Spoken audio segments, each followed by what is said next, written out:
I'm Rudy Koski in Austin. I'm Greg Grugan in Houston. And I'm Stephen Dial in Dallas, and this is Texas, The Issue Is. Last week we spoke with Democrat Beto O'Rourke. Now Governor Greg Abbott takes on the issues. We begin the discussion with the Supreme Court abortion ruling, how it has impacted recent elections, and if the governor is worried about a November ballot box surprise. On the election, listen, it's going to be decided on a lot of issues, but on the abortion issue itself, remember this. What Beto is in favor of is unlimited abortion at taxpayer expense. But Rudy, here's the deal. I mentioned the other issues. Jobs. Texans care about jobs. People care about public safety, their communities. Texans are strongly against defunding the police. I signed a law to prevent defunding the police. Beto is in favor of defunding the police. A lot of people are angry about the abortion law trigger here in Texas, think it's extreme. Are you willing to have some exceptions? Will you accept some exceptions to that law? So listen, there are some things that we need to work on because what we do is we prioritize the life of the mother as well as the child. And there seems to be some confusion about the way that the life of the mother is to be protected. Let me just give you a couple of quick examples. An ectopic pregnancy is not an abortion if you remove the ectopic pregnancy. A miscarriage, there's been apprehension by doctors about dealing with both of those two issues. And I want to see legislation come out that will both do more as well as to clarify the ways in which we are protecting the life of the mother. Would that include rape and incest? Well, listen, that vote was cast last year. California is outlawing combustion engine vehicles, new ones, the sale of them, by 2035. You've kind of gotten into a discussion with the governor over there. What's your reaction to that? Well, if you keep up with the way technology is going, there's going to be so many alternatives that allow the internal combustion engine to continue. And there's programs that we're going to be rolling out and projects by businesses that are breaking ground in the state of Texas that will provide clean burning fuel that continues to use the internal combustion engine.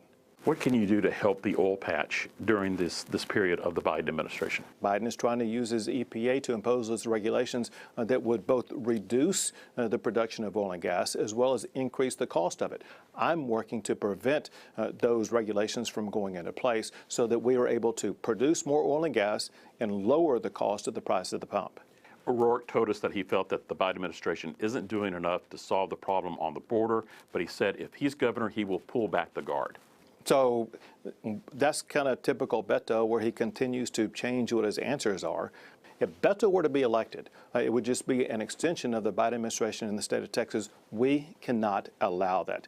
We just had the anniversary of Hurricane Harvey. Congress has authorized the start of, in a way, the construction of the Ike Dike, the coastal spine. Do you support that? Do you think it will actually provide the protection we need? Yeah, 100%. It's a lot of money. It is a lot of money, but when you consider the money at risk, the coastal spine will protect more vast regions of the state of Texas. It's a lot of money, but it's worth the investment. Probably the money entailed in it is far less than the total cost of what Hurricane Harvey cost. The mayor of New York doesn't like your buses to New York City with the migrants, but it seems to be catching a lot of attention, although he did say that you need to buy a dictionary to understand the word hypocrisy. What the mayor of New York needs to do, he needs to be talking to the one person who has both the responsibility and the control to do something about the border, and that's President Biden. Do you understand the meaning of hypocrisy? I do. That's what the mayor of New York wants you to understand. The mayor of New York has been hypocritical for two reasons. One, they have implemented a sanctuary city policy. And the big talk until they actually had to step up and walk the walk, which they were incapable of doing, but also is hypocritical in this way.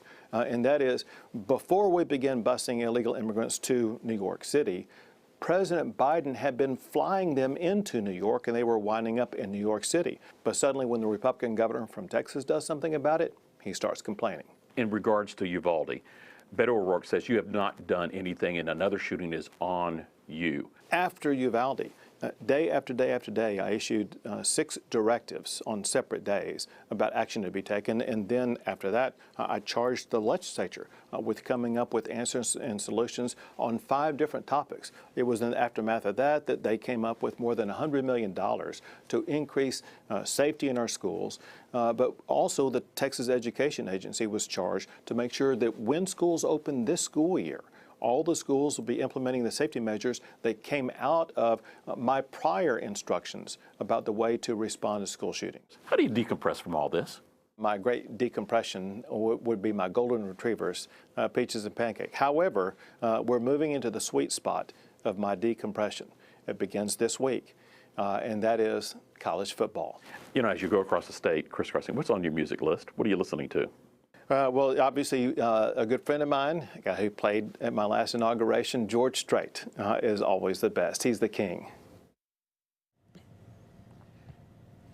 In word, for me, that interview was haymaker, as in the governor was really swinging hard. Greg, what's your word? Rudy, my word is playbook. Steve, with the word, how do you describe what was said? I think the governor was safe, honestly.